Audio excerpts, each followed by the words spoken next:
How's everyone doing? Good, good to hear. All right, so honestly, I had more of a traditional talk first sort of planned, and then sort of through getting feedback through, everyone, what was going on, and he seemed to like the fireside chat with the students, but, never really got the chance to ask the students questions. So, I mean, I could get up here and talk without a presentation for the whole time.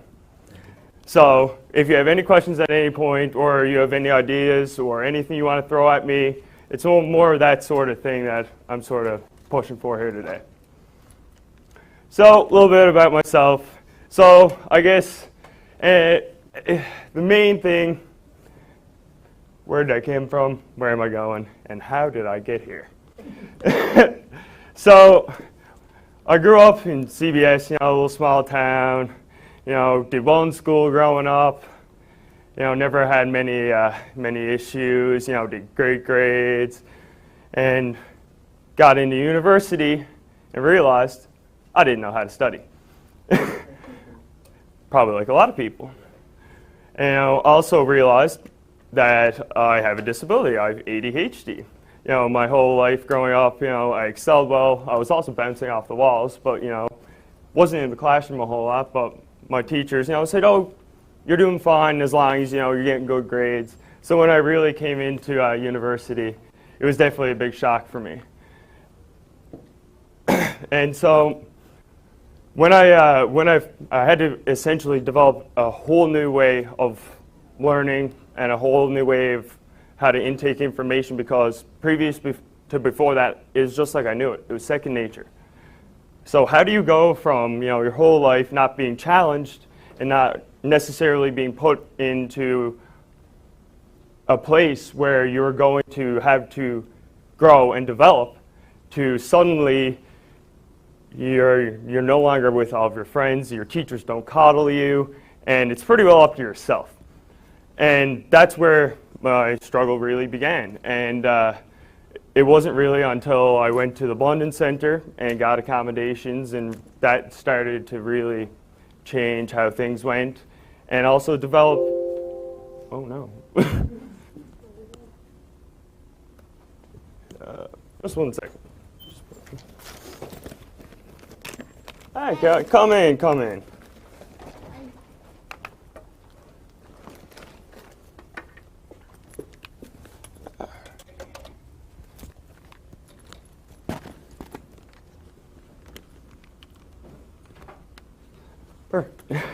All right.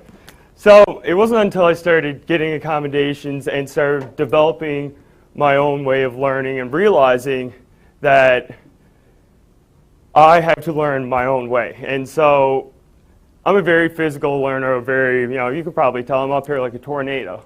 So it's been no good, on an hour and a half lecture, or even, the ones that you get like the one lecture slot for, 1 week. I would be gone, like head in the clouds, half an hour, probably like struggling in my seat, like squirming, doing the dance. So it's, how do I intake 2 hours of information when I only have half an hour of attention span? And it becomes really hard. And but the good thing is there's lots and lots of like small things, from technology to just strategies that I developed, pretty well through trial and tribulation. And that really got me, turned around and started developing my learning strategies and knowing how to really learning how to learn. And how did I get here? Well, I don't know. So,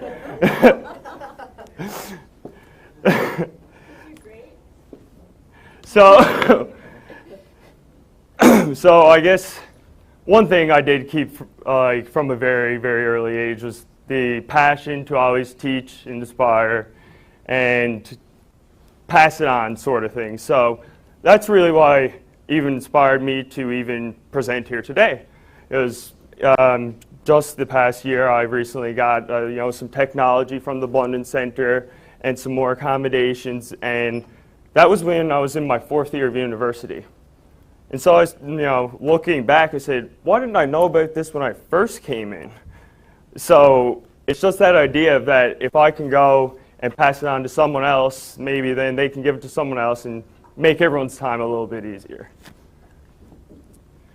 So you might see in the little blurb, it's this classic, it takes a village to raise a child, but what does it take to raise a student? Does anyone know? Your parent. A parent? Yeah, you need your parents' support. Definitely. But it's, okay, so you have a parent and you're pushing your child continuously, but then you get to a point maybe you're pushing your child down the wrong path. I know for my own self, when I was 12 years old, it was sort of, my dad was like, oh, petroleum engineering, that's what you want to do. And I guess it sort of got in my head, that's what I was going to be, like an engineer. And so then it was just my whole, high school career was, oh, the kid is going to be an engineer, he's going to be an engineer. I'm not in engineering now. I did 2 semesters and I failed out. Not for me. But that's the point, even if you have people supporting you, you still need to develop your own sense of where you're going and inspiration, really. And that's where we're getting to. So, you have these sort of systems where what does it really take to support a student? So this sort of thing is like, yeah, okay, this works. You need peers. Your peers can help you out. Anyone knows if you're doing, any engineers would know. Group work, group work, group work. You mean, if you have 20 things to do, it's like I'll do one, you do one, and you do one, everyone just sort of does it together. And then you move into sort of your faculty and your advisors, and these people are all giving you directions and trying to, push you in the right direction, and there's advisors, and there's counselors, and there's so much support. And that's just one part of this, I guess, bigger picture, because it's support from, a counselor might be great for someone else, but another person might not find the same benefit. And it's really developing your own sort of version of this, which is sort of your own academic personal journey, which becomes difficult because, if you just go and see, if you just say, okay, I'm a student coming in, you just check off all the boxes and get every one of those things, you might still be missing a piece or two. And the nitty-gritty reality, inspiration. So how do you get inspired? What really drives you to get out of the bed in the morning, to do what you want to do, to teach, to learn? Does anyone, what gets you out of the bed in the morning? Guys, you're so quiet. Well, hopefully because you enjoy what you're doing. So you get out of bed in the morning. Exactly. Anxious to get on with the day. That's right. Other than that, you have to pay bills. Yes. Yeah. Never thought about that. Just. I don't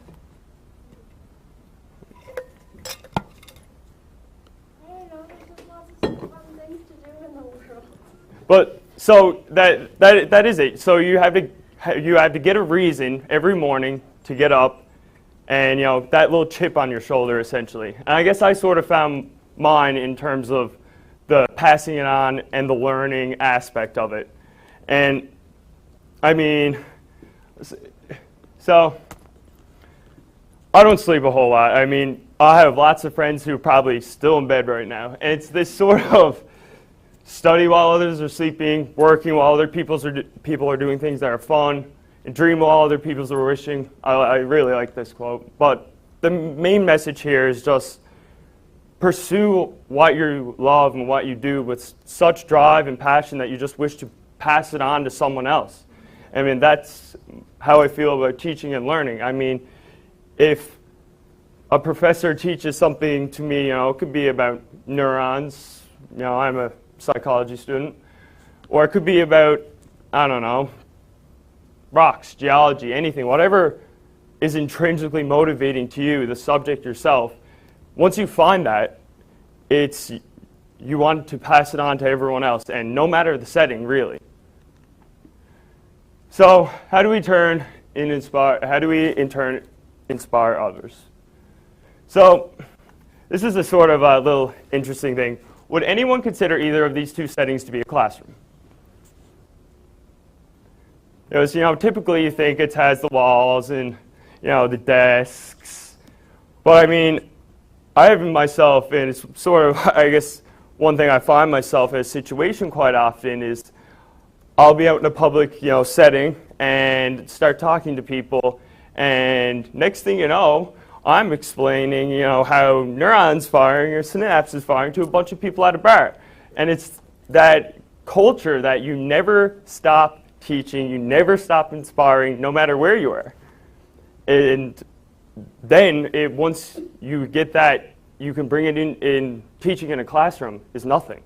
If you can teach a bunch of drunk people, if you can get a bunch of drunk people interested in like cells, then, how hard can it be for your students? I mean, the alcohol makes it a bit easier, but so it's just getting away from this, that a classroom is restricted by the walls and the desks, and how does the student really become the teacher? I mean, as an educator, if you can inspire your students to take their knowledge and give it to someone else, you've pretty well done your job. Because, obviously they know it. I mean, you can go and cram for a test. I mean, I have a little sidebar story. So I took a second-year class, and it was about brain and behavior, taught by Dr. Francis Bambico. I did lots of lab work with him afterwards, and so we were up that summer afterwards up in Toronto. I was doing lab work at the University of Toronto at CAMH, Centre for Mental Health and Addiction. And he was sort of explaining, it was his first time teaching the course. So he was explaining to his colleagues up there, like, some of the concepts that were in the course and what he had taught. And he was like, "Oh, Jared, you did really well in my course. Like, you got like an A, like, tell him something, about the course." And I sat there and scratched my head. Because in that before the exam, I spent 12 hours cramming. But did I really learn anything? Not really. And it's that sort of thing that, you can learn something quickly enough to pass, or, enough to get an A, or, or whatever grade you're really looking for. But you don't really understand, or you can't really achieve that great level of understanding until you have the ability and the drive or the wish to pass it on to someone else. And learning that is so very hard. I mean, even within myself, I struggle and I think to myself every day how to be innovative and how to make things differently and try and, shake things up and trying to pass it on to other people. And that becomes difficult on the daily basis. So, redefining what the classroom really is. It could be as simple as students talking to other students, students passing. Then I'm sure, anyone who lives at home, you probably come home from school and your parents say, "Oh, what'd you do today?" And what do you tell them? Exactly. But you didn't learn nothing. So why wouldn't you wish to educate? I'm sure your parents would love to learn something about what you did, or even just talk to you. It's just that culture of you wanting to pass it on and wishing for other people to share the knowledge that you have. And that's, I guess, is sort of the main motto here, is just no matter where you are, no matter what you're doing, once you have the information, you learn something, pass it on. And because then you know it yourself, and maybe one day someone will pass it to someone else. So this is sort of joins into, so students, I mean, regardless if you go and follow into academia and actually become a professor, how do we push students to become teachers because they're sort of stuck in the perceptual set that I'm always the student. I'm always the student, and how can I teach someone else if I'm just constantly the one learning? But, I mean, I always do. This has like been my motto from day one. Learn one new thing a day. I mean, I think one is pretty, like, sets the bar pretty low. And I'm not, like, saying, like, you have to go and, I don't know, pick up a quantum physics textbook every day and learn one chapter, and then you're doing a good job. No, but it's just as simple as if you go into the grocery store and maybe you go pick up a box of cereal and you learn that maybe the ingredients aren't what they thought you were. Just simple things. I mean, but then what do you take from that? It's small things that you can't really measure like that you wonder what is the use. So for me, I was the kid who used to read the cereal boxes. That's why I use that information. I mean, someone asked me like, oh, what's in something, I could probably tell you. But it's that constant like wish to absorb and gain knowledge that I guess really drove me to where I am now, I guess. And then once again to wish to pass that on to other people.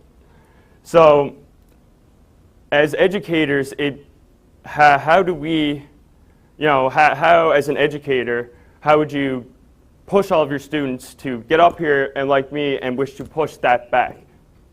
And that becomes difficult because it's not like a single thing you can say, because how do you motivate someone to do something? I mean, you all have students, or you've seen students that if you just don't want to be there, you have no will to be there, and they don't want to learn.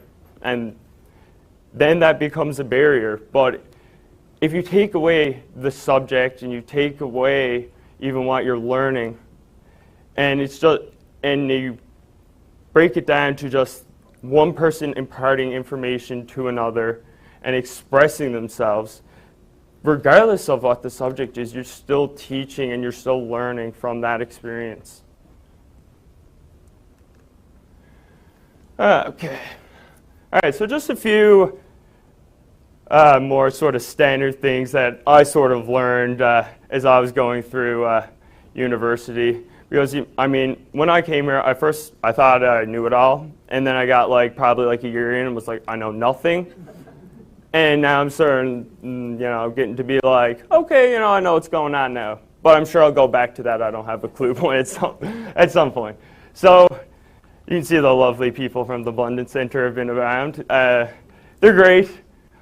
And I would really recommend for anyone, disability or really not, if you're struggling with something, even if you don't necessarily think it's a disability, you don't wish to be, because a lot of the time people don't wish to self-disclose.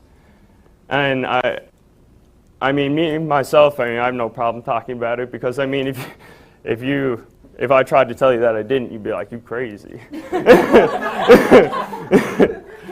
So, but it also then comes down to that. I mean, when I first started getting accommodations, I wouldn't want to really go up and be like, hey, I'm sorry that every half an hour I'm going to be up kicking my legs and stretching around. But if you don't have that conversation with your prof and you just start getting up, pacing around the room, he's going to think you're crazy. So it comes down to, for one, students being more comfortable with accepting that your disability can be an ability. I mean, and that's one big thing for me. I would not trade my ADHD for anything in the world, because maybe I can't concentrate on one thing at once, but I can concentrate on 7 things at once, no problem.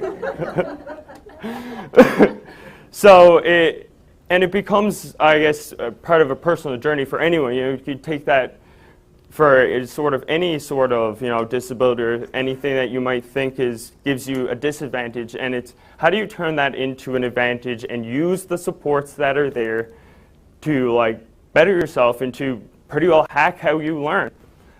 Because not everyone learns the same. I mean, what works for you isn't going to work for someone else. But I guess the takeaways from all of that is that each person individually is making that journey of self-discovery on how they learn best. And I mean, it'd be no good for me to just sit down and listen to lectures because I'd be like tuned out within half an hour. But if I'm physically engaged and having a conversation with someone, my God, I would talk the ears off you till the cows come home. And so, also, there's money everywhere. Just, you know, I know that you think the economy is like really bad, but like I didn't really know much about anything in terms of the financial stuff until I really came and started talking to people, and I found out, you know, even there's grants for people with disabilities. There's technology available. I mean, even this year I got a brand new laptop, an Echo Live pen, which I'll talk about a little bit later, and the Dragon software, which is like a speaking software. So, as you can tell, if you put me in a desk and told me to write imagine me writing my thesis sitting down. No. So when I got this piece of technology, I can go and essentially roam around my house while I'm writing my paper. So it's that essentially like broke down so many barriers for me, because before it was like every half an hour I'd have to get up and move. Well, half an hour was good. And that was hampering how I was learning. And once I realized that, like, hey, I need to be active, I need to be up and moving around, and that is what. And when I removed that barrier, it was such a world of difference. I mean, what used to take me, I don't know, I used to cheat a little, but it'd be like 20 minutes of work, 10 minutes break, 20 minutes of work, you know, because I just couldn't stay in that static state. And being able to move and express myself while I was even, you know, writing. And then it was sort of like the voice in my writing came out, because it was like I was just speaking here. And so, you know, even though I'd be writing my papers, I'd be making hand gestures, and my parents would be like, "What are you doing?" Yeah. Well, you know, writing my paper.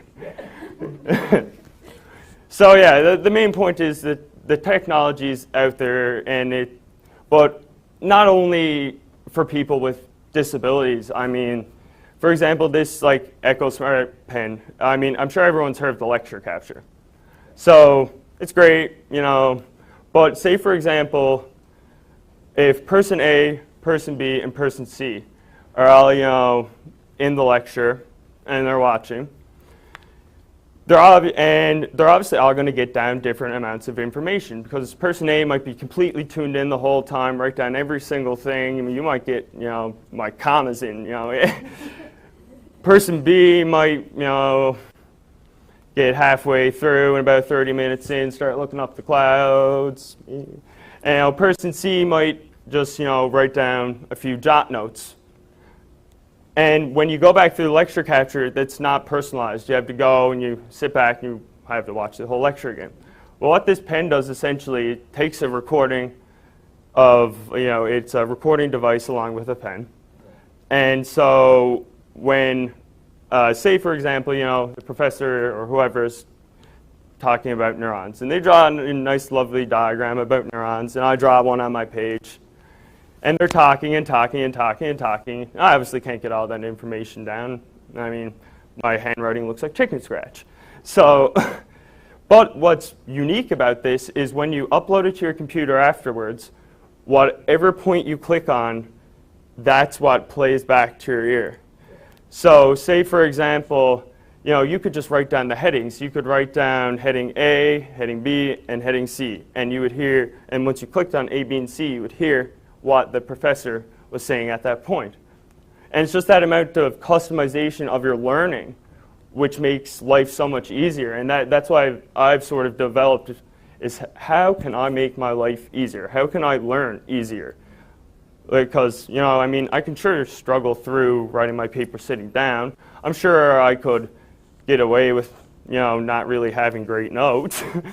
but the ability to then listen and fill in the gaps that I missed, it like greatly increased my performance and my ability, and just took my mind off its ease. If, say, half an hour through a lecture, my mind got full, and because everyone reaches their limit, and and understanding that students do this at different rates is also important, because there's obviously people who can sit down and listen to a lecture the whole time, and they probably wouldn't break the gaze from the projector. But just having that option for me to then, if I felt like I needed to tune out, or just simply just write down the headings, it gave me that peace of mind, that so the pressure's off, that I don't have to be flying through trying to get all my notes down, because if not, I'd have to go back and watch the entire lecture capture and try and cross-reference what I had with what's there, and it just becomes a big rigmarole, really. But so as I said, this pen I got as part of a technology grant for myself with disabilities. But I would honestly recommend for any first-year student. Oh yeah, anytime. Yeah. It is. Yeah, I forgot mine in my car. I'm terrible. Yeah, it's really great. Yeah. And I've used it to teach with too. It's really great. Yeah, it's wonderful. Yeah. But it's just, and it's also that, how many undergrad students, when they come in, know that that's an option? None. Nobody. I never knew about this stuff till I was in my fourth year. I've been here 6 years. But, and it's that, and that sort of, I guess, comes back to pass it on. So that's sort of why I'm here, and sort of why I felt compelled to speak about this, is that if I had those, how much better would it have been for me if someone, when I came through the door of the university, said, "Oh, this is available. Here's all of your options, or here are some supports." We try.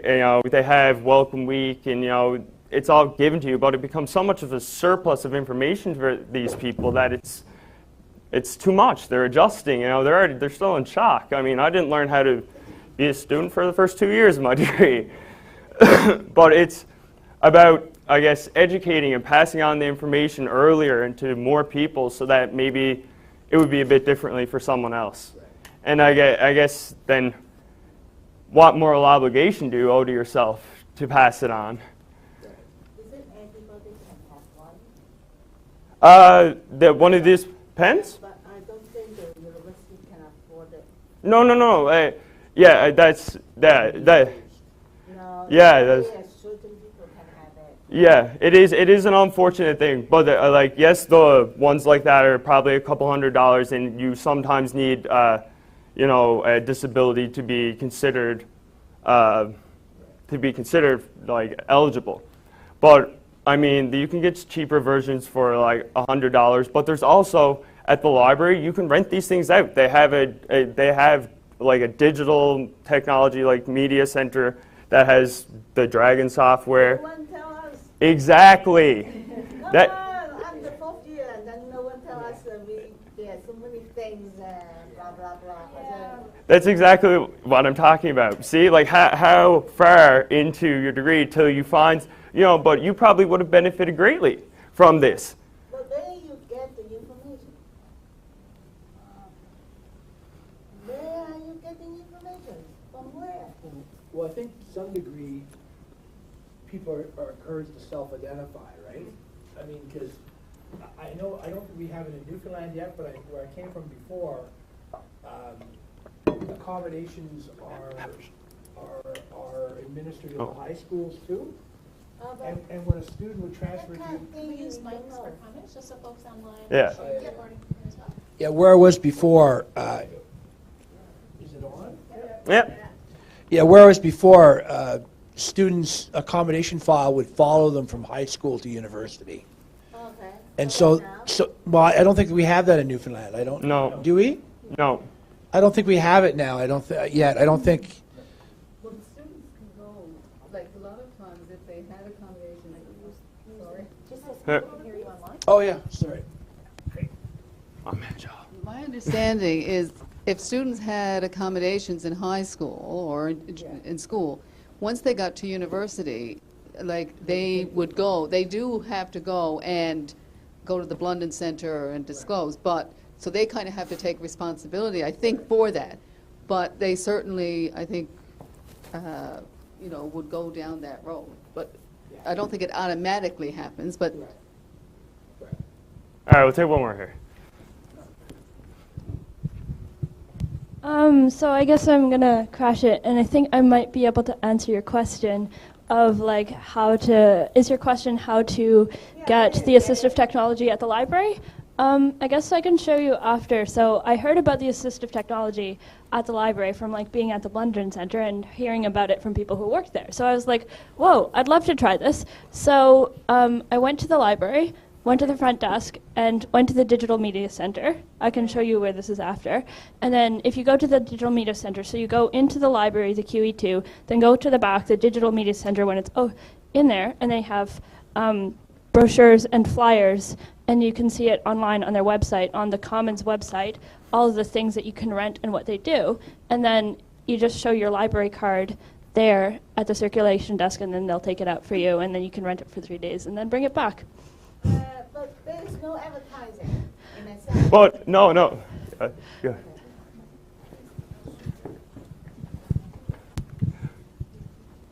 Because myself too, as an international student coming into this environment, I needed a lot of support to be able to walk through. So most time I ask.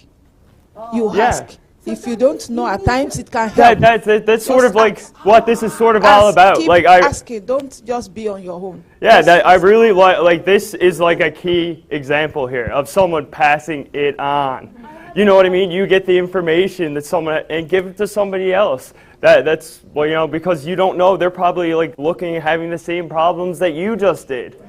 So I had to ask like 4 people to figure that out. yeah, and where does this information come from? Everywhere. I mean, like Munn sends out a Monday email. Honestly, that's where I found out for this competition or the conference. Sorry. Yeah, but all kinds of Munn is sending out all kinds of emails constantly, and probably a lot of you just delete it right away or put it in your junk mail. But it's networking, talking to other people, and maybe like once that you find an opportunity for yourself to pass it on to someone else. So this is just sort of I guess we've talked a lot about this before. So the assistive technology, using your strengths. So obviously I guess the first goal in university, the first thing you should aim to learn is how you learn. Because once you understand that, it becomes so much easier. Whether you learn better through visuals or through maybe someone explaining to it. I mean, I always used to learn by sort of doing, people used to come to me and do study groups sort of thing, and I never used to read the books really myself, but it was through teaching others that I would really be teaching myself. Because obviously, if you can explain to someone else, you, for the most part, know the information. You got a question? Oh, I just hold the mic. Yeah, so you've seen at the beginning that sort of support system that's typical, but everyone needs to create their own path and their own supports on their own, through just talking to other people. And I guess once you get the information, sort of making it a bit of a personal motto to maybe pass it on to someone, like help someone else out, and then just sort of inspire and foster that culture of learning and that's important. So, any more questions? I guess go for it. A lot of the things that you identified with sharing assistive technology is the basis of my, basically my whole grad project, especially with assistive technology through Blunden and just generally spreading and promoting the knowledge of who and where assistive technology can be available as a user of assistive technology, where it meets like grants or just general usage of across campus of the assistive technology. Yeah. So that is exactly what I'm doing. Yeah, and I mean, in terms of the assistive technology, I mean, because we don't really, I mean, you don't really see, you see students with laptops and stuff, you know, half the time they're on Facebook, you know, everyone knows that. But there's, I guess, still a bit of a disconnect between the teachers or the professors and the students, because, I mean, it is a recording device. So, I mean, every time I go into class, I say, hey, you know, I use an E-pen. Is it okay, you know, if this is recorded?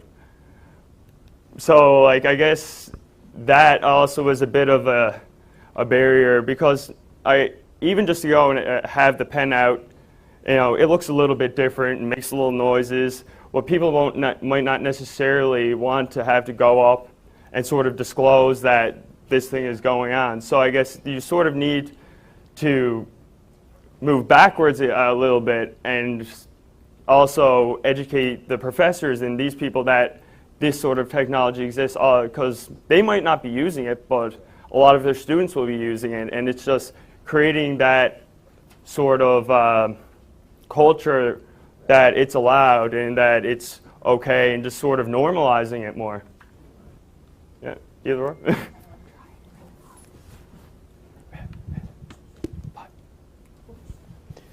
So I'm an instructor. Yeah. So are there things that I can do?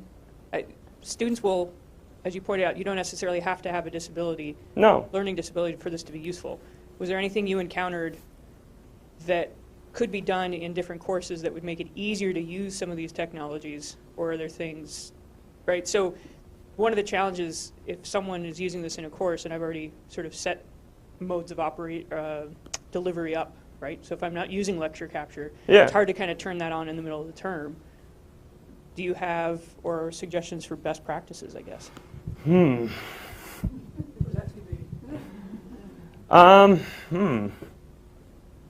That's a really good question. Did anything not work?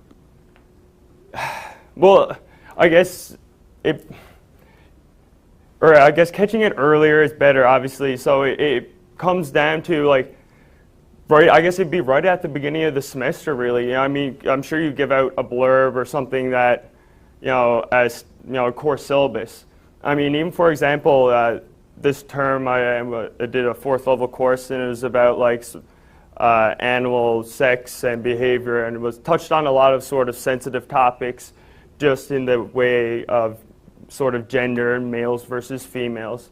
And what I thought was really interesting is that on the course syllabus was a sort of disclaimer or statement from the professor that, you know, what we may talk about in this course may, you know, be triggering, and the, I guess, the material that we cover and the papers that we cover do not reflect, you know, anyone's personal views. And I guess it's sort of that sort of thing applies to the technology as well. So it's right off the bat just being more open and aware to such that the student doesn't necessarily have to come to you to, you know, to alienate themselves. It's just you can go and say, you know, I'm open to accessible, or, you know, assistive technology, you know, just a small inclusive blurb. Just because then it's not like you're singling out an entire, you know, one single person. Yeah. So there were so many things you said that I want to comment on, but thanks for your presentation. It was very thought-provoking. But the one question you put out there, and maybe it was rhetorical, but I thought, why not answer it? So I teach teachers, and I work with grad students and work with faculty on enhancing their teaching. And your question of how do we push teachers to teach better or to teach? Or is the same, I would argue, the same answer of how we push students. We don't. We can't. No. We can't. What we can do is, and how I approach my teaching is to send out invitations to join me on this journey. Yeah. Right? And I've had students, you know, so pre-service teachers, K to 12, who I've taught and they've dropped my course. Not only dropped the course, said, I know now I don't want to be a teacher. And we have a conversation. I'm like, I think that's awesome. Where do you go after engineering? Right? And I've had grad students who are in their PhD and they're doing this teaching program, and they come to me and say, I'm dropping out of school because you've really shown me I really need to embrace my passion. And it wasn't teaching. No. Or it wasn't, right? So I don't think you do push, but I think we send out invitations. Yeah, that's definitely... Come join me, and if you don't join me, that's okay. Yeah, like that. I definitely take that sort of approach to in my daily life. I mean, not all of my friends that go to university, you know, but no matter what, I sort of push this. If you want to learn, or if you want to, I will talk for as long as you want to listen. And it's sort of that. I guess you can't force someone to want to teach, or you can't. But the only thing you could just do is just try and inspire them to, do what you do yourself so intrinsically. You can try and force them, but good luck with that, right? Yeah. So just one more thing is I think one of the things that's challenging as an instructor too, and when we talk about accessibility and we're in sessions like yours that are very inspiring, we want to provide personalized learning for every student we have. Yeah. And that might be 30 students, it might be 200 students. And it's incredibly challenging to personalize for each student, and we can't do it. But I think one of the things that we can do is provide choice. So we provide options for students built into our curriculum, built into our environments in which we teach, that students can grab on and say, this is what this works for me, this works for me. And it might not be an accommodation, right? And again, when we provide accommodations, it's only formal accommodations. Right. It's only for those students who do, first of all, know that they have a disability, but also ones who are comfortable with coming forward. So I think providing choice. Yeah. I mean, because just like you say, you can't really push, it becomes impossible to develop an individualized learning plan for everyone. But what isn't impossible is pushing the idea to them that